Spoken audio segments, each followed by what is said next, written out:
when they've talked about BFD, other people, Lazy Boy up north, never talked about that because I think that there's certain things that we should leave alone. People's sexuality and people's families. I think those are two things that we should let go. And if there's no paperwork on somebody, it has to be gossip. For me, being a security guard, bodyguard, they make me push me out to say that I'm working with the police and I'm a community informant, you know, like an FBI informant. And that's dangerous, bro. Calling somebody a informant in the community is something dangerous. You can't just be doing that to people just because you're a security guard that protects the community, actually. Oh, that my childish, that I'm a predator, bro. I'm a player out here, bro, and players too, but players also don't break the sacred rules of age, marriage, and consent. Age, marriage, and consent. That means you never mess with somebody underage or even close. You never mess with somebody that doesn't want to do it, you know, consenting adults only. And you don't mess with another man's wife. You feel me? And those things I've always stuck to easy because it's easy for me. So let's not start making players out to be predators. Let's not start making, you know, family men out to be these horrible people just because they made a couple mistakes. And with Marvelouz, dude, fake IDs, we all work in an industry where you need to check IDs. I do it in security and in photography.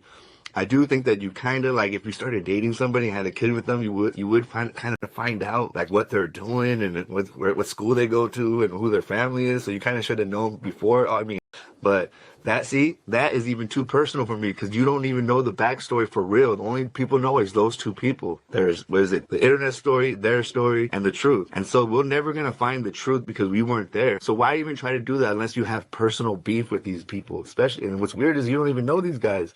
I can't believe how people have been so emotional about me and they never met me or talked to me. But I know who I am. My family knows who I am.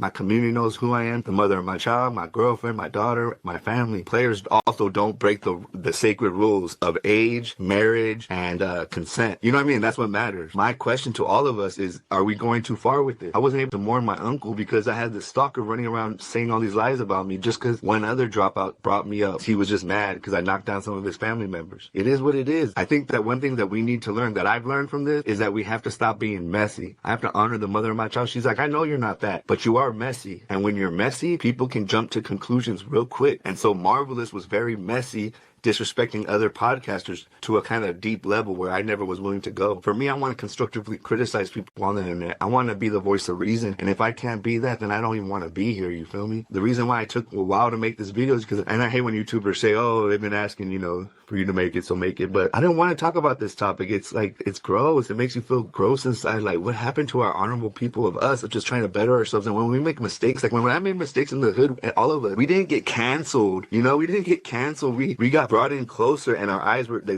were like, if you messed up, the eyes would be on you harder, but you'd be closer. And yeah, there'd be like a little probation period in your life where people are kind of like holding you to a, you know, where you get DP. We didn't call it DP, but like discipline. But nobody got kicked out of the neighborhood or canceled. That's what cops do. That's what the police do. They kick you out of your own neighborhood. I remember homies when, like, if we didn't live there anymore, they would make sure that if you came back to the hood, you'd get arrested right on that. The reason I'm making this video is not to go back and forth with who's right, who's wrong, if Marle's a horrible person or not. Everybody around him's catching strays now too. Shout out to Norby's, you know. And the thing is, he's out here. He's in front line. He went live. He took calls. I feel like as long as he's accountable and he says he's sorry and he made a mistake, he's sorry. He said sorry to his people. And there's going to be all these kind of people like, oh, you're apologizing for him. No. Just like what Gunner and all those dubs said, like, I'm not apologizing for that. I can't believe I even agree with those fools. I'm not apologizing with them, but it's not my beef. And what's crazy is when other podcasters or content creators be like, hey, you got to speak up because you did work with him. No, I don't got to speak up because I did work. Just because I interview somebody doesn't mean that I run with them. You know what I mean? I've never met Daniel besides one time at the food community. It was a